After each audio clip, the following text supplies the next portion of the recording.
Hello, I'm Randy Davenport, and this is my wife Elizabeth Davenport, and together we are Red Life Ministries. Huh? Um, I'm Elizabeth, and I know Randy already said that, but I'm just here to share my testimony with whoever might just listen and be encouraged by Jesus.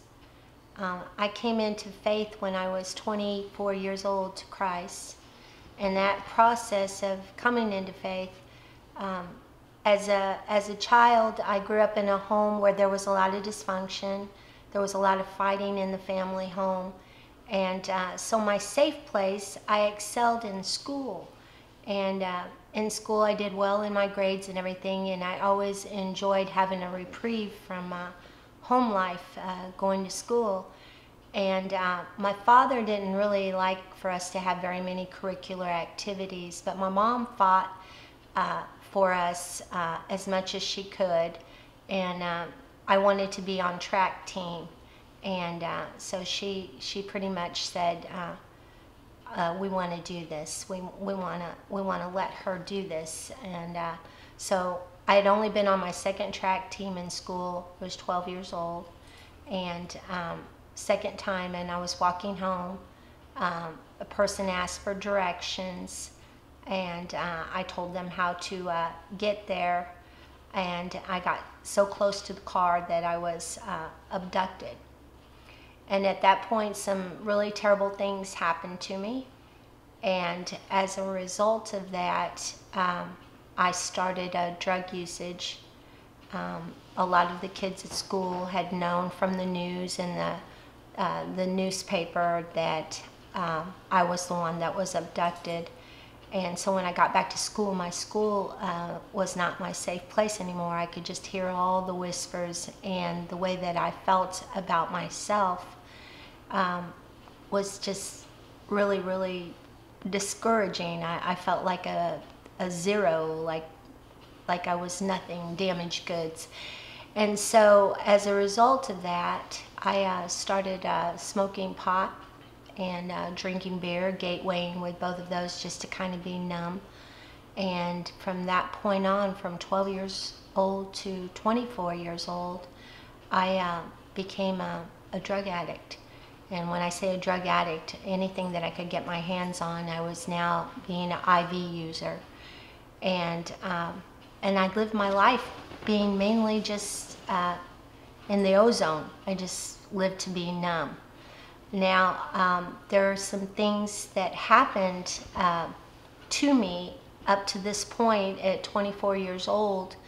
I had been to a party.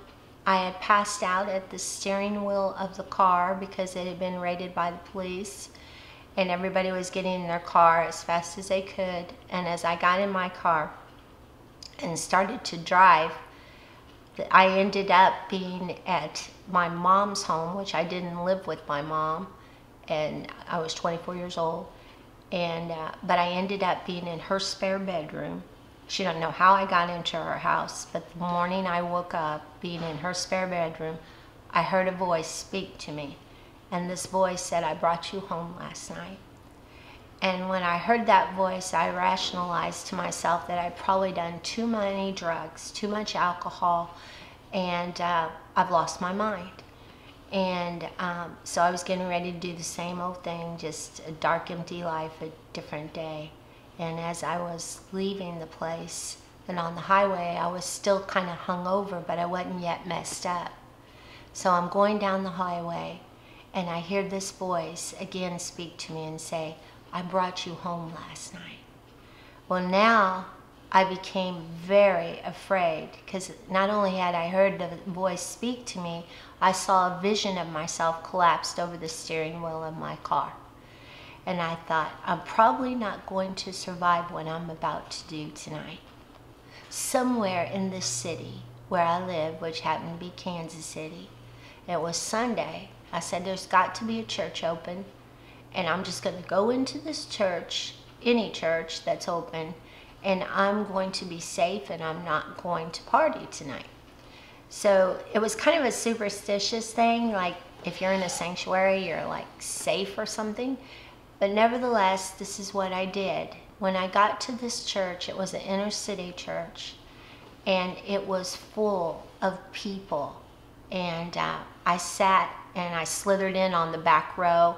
Didn't want to be real obvious because the church service it was already in progress, and it was actually basically almost at a close. But as I sat down there, I could feel the devil talking to me. And he was saying, this is for them people here, but not for someone like you. And I got in agreement with the devil, and I thought, that's probably right. I'm just going to go on my way and leave. And as I got ready to get up and leave, the pastor said these words: someone the devil's lied to. He's told them that they've gone so far that God can't reach them. And I thought to myself, he's reading my mail. How does he know that?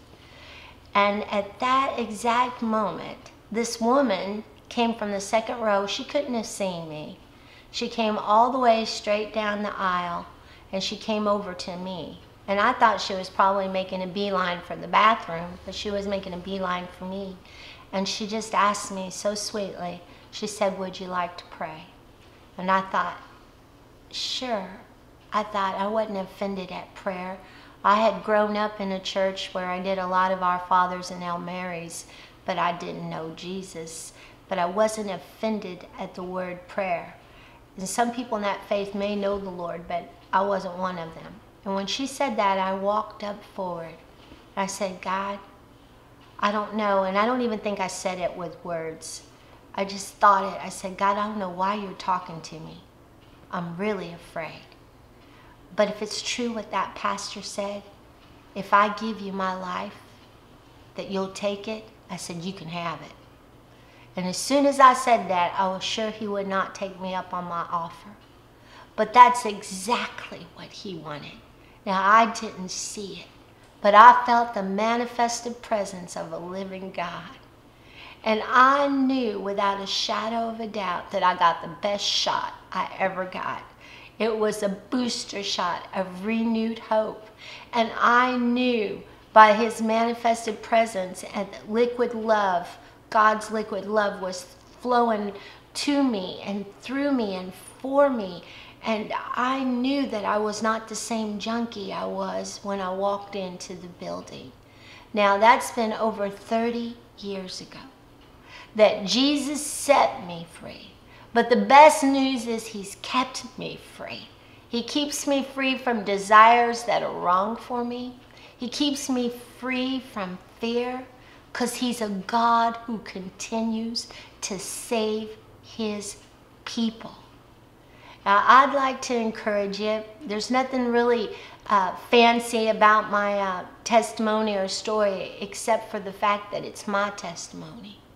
I'm just a junkie. I was just a junkie, just someone that had bad things happen in their life and turned to other things, just like a lot of other people have done, trying to fill that hole or that hurt on the inside of us when we are fractured so badly and broken. But when Jesus came in, everything changed. And my life has been sweeter because of his presence. Not problem-free, but he's a God who is with me. Emmanuel, just like one young man that said in Leavenworth prison, all of them were praying for certain things, whether it was for their family's provision or jobs when they got out. All sorts of prayer and supplication was going on by different inmates that were there. But in the room, this one young man said, Jesus, I can do life if I know you're with me. And we all thought about that. And isn't it true? Whether you're in a prison cell or on the outside of prison or near a loved one by their deathbed, or you're going through something hard in your own life, we can all do life because Jesus is with us. Amen? Amen.